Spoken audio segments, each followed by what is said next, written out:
নোয়াপাড়া বাজার থেকে ভৈরব নদী পার হয়ে যখন শ্রীধরপুর ইউনিয়নের ভিতর ঢুকছিলাম তখনই দূর থেকে টের পেলাম একটা বড় জলাধার যেন আমাকে হাতছানি দিচ্ছে। চারদিকে নির্জন অথচ প্রাণে ভরপুর। স্থানীয়দের মুখে আগেই শুনেছিলাম পুরাখালী বাওড়ের কথা, কিন্তু নিজের চোখে না দেখলে বোঝা যায় না এর সৌন্দর্য কেমন। মাঝে মাঝে একটু ঝাঁকুনিও লাগে, কিন্তু সে যন্ত্রণায় আনন্দের ছোঁয়া। বা পাশে কিছু বাড়িঘর, ছোট ছোট গাছের সারি, হঠাৎই খোলা এক বিশাল জলরাশি। হ্যাঁ, এটাই পুরাখালী বাওড়। সূর্যটা তখন পশ্চিমে হেলে পড়েছে আর আলোতে বাওড়ের পানি যেন সোনালী হয়ে উঠেছে। মনে হলো এই জায়গাটা যেন প্রকৃতি নিজ হাতে আঁকায় রং লাগিয়েছে। আমি দাঁড়িয়ে রইলাম নিঃশব্দে, নিঃশ্বাস ফেলে। আশেপাশে শুনতে পাচ্ছিলাম শুধু ঝিঝি পোকাদের আওয়াজ আর মাঝে মাঝে দূর থেকে ভেসে আসা একটা দুটা হাঁসের ডাক। এখানকার মানুষগুলো অনেকেই মাছ চাষ করেন। কথায় কথায় জানলাম প্রায় 70 জনের মতো মৎস্যজীবী আছেন এখানে, যারা এই বাওড়কে ঘিরেই জীবন গড়েছেন। বছরে একাধিকবার পোনা ছাড়েন, খননের কাজ হয়, এমনকি অভয়াশ্রম তৈরি করা হয়েছে যেন ছোট মাছগুলো নিরাপদে বেড়ে উঠতে পারে। আপনারা যারা আমার ভিডিও প্রতিনিয়ত দেখে থাকেন আমার পেজের মাধ্যমে, তো আমি এখন এই মুহূর্তে উপস্থিত রয়েছে কিন্তু আমাদের পুরাখালী যে বাওড়টি, এটা খুবই প্রাচীন একটা বাওড়। তো এই প্রাচীন বাওড়ে এই যে আমার এই কাকা কিন্তু আসলে প্রতিদিনই এখানে জাল পাতার মাধ্যমে কিন্তু আসলে মাছ মেরে থাকেন। তো কাকার কাছ থেকে শুনবো আসলে তিনি কি কি মাছ পেয়ে থাকেন এবং এটা কত বছরের পুরনো এবং কতটা জায়গা নিয়ে এই ঘেরটা তৈরি হয়েছে, বা এই যে বাওড়টা, এই বাওড়টা কত বিঘা নিয়ে আছে? এই বাওড়টা আছে 750 বিঘে। 750 বিঘা? ও মাই গড। আর এটা হচ্ছে প্রায় কত বছর ধরে এটা এই এই বাওড়টা? বাপ ঠাকুর দাদারাও এরকম দেখে গেছে, এরকমই দেখে গেছে? এরকম আমরাও দেখতেছি এরকম। আপনিও দেখতেছেন হ্যাঁ। এরকম? তো বিষয় হচ্ছে কাকা, এখানে যে মাছ মারতে আসছেন বা আপনি এখানে প্রতিদিন যে মাছ মারেন, এই মাছ মারার কি পারমিশন কি সবার জন্য নাকি আপনার একার জন্য? না না, আমাদের এই জায়গায় একটা সমিতি আছে, 4 গ্রামের মানুষ নিয়ে একটা সমিতি আছে। জি জি। সেই সমিতির সদস্য যারা, তারাই মাছ টাছ ধরবে এবং বাওড়ের অন্যান্য কাজ যেগুলো সেগুলো করবে। এই যে এই 2 বছরেই জঙ্গল হয়ে গেছে, এই যে শুকোয় গেছিল, শুকোয় যাইয়ে জঙ্গল হয়ে গেছে, তাই জঙ্গলটা এখন ওই পরিষ্কার করতে হবে। তা সেই লোকজনের মানে একটা হচ্ছে না এখন, মানে মানে একত্রে এখনো করতে পারেন না? করতে পারতেছে না। তার মানে এখানে সমিতিতে যারা থাকবে তারাই শুধুমাত্র মাছ ধরার এখতিয়ার রাখে, তাই তো? আমরা সব দিনে হচ্ছে রানী মাছ মারে জীবিকা নির্বাহ করি, সব সময়? সব সময়, সব মানে দিনে। এই বাওড়ের উপরেই আপনাদের জীবিকা নির্বাহ করতেছে, তাই তো? তো এখানে আপনি সাধারণত এই যে জাল পাতার মাধ্যমে কি কি ধরনের মাছ পান এখান থেকে? আমরা বসি পাতি, ঘুনি পাতি, তারপরে জালও পাতি অনেক সময়। জি জি। ওই কই মাছ, জিয়েল মাছ, ফলই মাছ, টাকি মাছ, এইগুলো বাদে। সম্প্রতি কি কি মাছ পেয়েছেন? মানে কিছুদিনের মধ্যে যে মাছ পেয়েছেন হ্যাঁ, এগুলোর মধ্যে কি ওই কি? কই মাছ, জিয়েল মাছ, মাগুর মাছ, টাকি মাছ, তারপরে মায়া মাছ গুনিতে বাদে। এইটা না?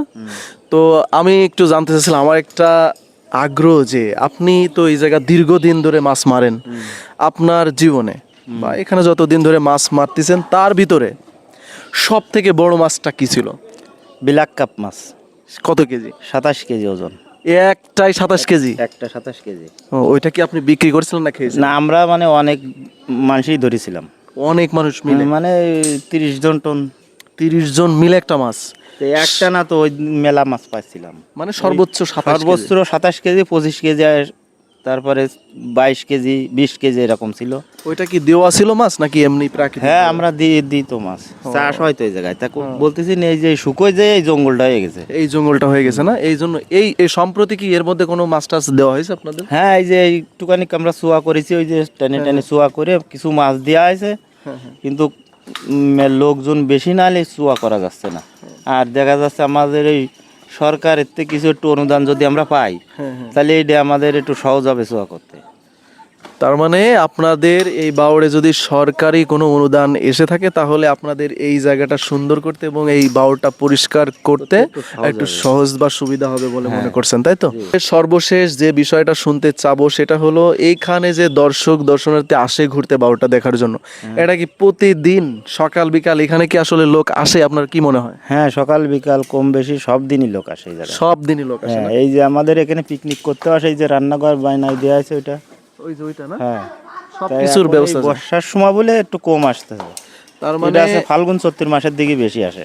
শীতকালীন সময় তাই তো আপনার শীতের পরে শীতের সময় শীতের সময় এবং শীতকালীন পরবর্তী যে সময়টা, এই সময়টা থেকে আপনার বিভিন্ন জায়গা থেকে স্কুল প্রতিষ্ঠানে যে স্কুল প্রতিষ্ঠান এখানে পিকনিক করতে আসে। যেহেতু এটা একটা দর্শনীয় একটা জায়গা, এটা আসলে ঘোরার মতো একটা জায়গা, এখানে অনেকেই আসে।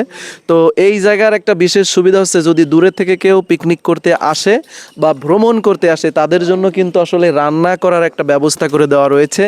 এই পাশেই কিন্তু আপনারা দেখতে পাচ্ছেন রান্নাঘর রয়েছে, টয়লেট রয়েছে, এভরিথিং সব কিছুর সুব্যবস্থা রয়েছে এই আপনার হচ্ছে পুড়াখালীর এই বাউড়ে।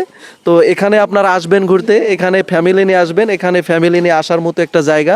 এখানে এসে কিন্তু আপনার অনেকটাই আনন্দ ঘন মুহূর্ত কাটাতে পারবেন, যেহেতু সব কিছু প্রাকৃতিকভাবে এখানে সৃষ্টি হয়েছে এবং এই প্রাকৃতিক পরিবেশটাই কিন্তু একটা সুস্থ মানুষের জীবনে খুবই আনন্দ ঘন মুহূর্ত কাটাতে বেশি উপযোগী বলে আমি মনে করি। আর একটু ভেতরে গিয়ে দেখি কিছু পাখি বসে আছে, চেনা অচেনা। একজন বলল, ভাই শীতকালে আসলে অতিথি পাখি আসে এখানে, বালিহাঁস, পানকৌড়ি, কালেম, বক, মাছরাঙা, কত কি যে আসে। সে বলতেই আমি চুপচাপ হাসলাম। গ্রামের মানুষের চোখে কি আশ্চর্য মায়া থাকে না। বাউড়ের পাড় ঘেঁষে একটা ছোট বাঁধ আছে, ওদিকটাই নাকি একটা বিশেষ জায়গা আছে যেখানে পাখিরা দল বেঁধে বসে। আমি ভাবলাম ঠিক এই জায়গার জন্যই হয়তো শহরের কোলাহল ছেড়ে মানুষ এখানে ছুটে আসে। এক সময় স্থানীয় যুবক বলল, আপনি কি ছবি তুলবেন? ইচ্ছা করলে নৌকাও পাবেন, ভেতরে ঘুরে দেখতে পারবেন। আমি বললাম, না ভাই, আর শুধু মন দিয়ে দেখবো, ক্যামেরায় নয়, চোখে রাখবো সব। পাশে একটা বয়স্ক মানুষ বসেছিলেন, ছিপ ফেলছেন পানিতে। তিনি হেসে বললেন, এই পানির সঙ্গে আমরা মিশে গেছি ভাই, এই বাউড় না থাকলে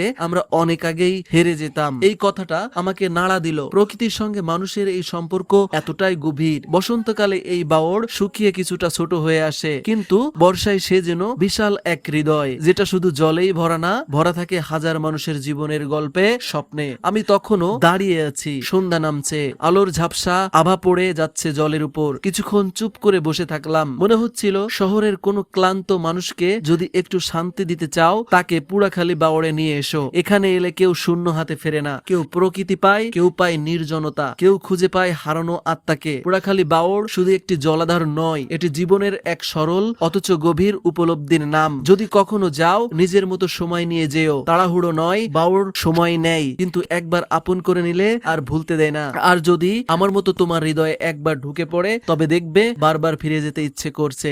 ভাই জায়গার কথা কি বলতাম, জায়গা সম্পর্কে কোনো ক্লেম নাই বা ব্লেমও নাই, কারণ জায়গাটাই আসলে প্রাণ জোড়ানো জায়গা, মন জোড়ানো জায়গা, খুবই ফ্যান্টাস্টিক একটা জায়গা। আমাদের পোড়াখালীর যে বাউড়, এই বাউড়টাই আমার জানা মতে এখানে প্রায় 49 বা 69 জনের মতো মৎস্যজীবী কিন্তু এখানে রয়েছে, যারা এখান থেকে মাছ ধরেই মূলত তাদের জীবিকা নির্বাহ করে।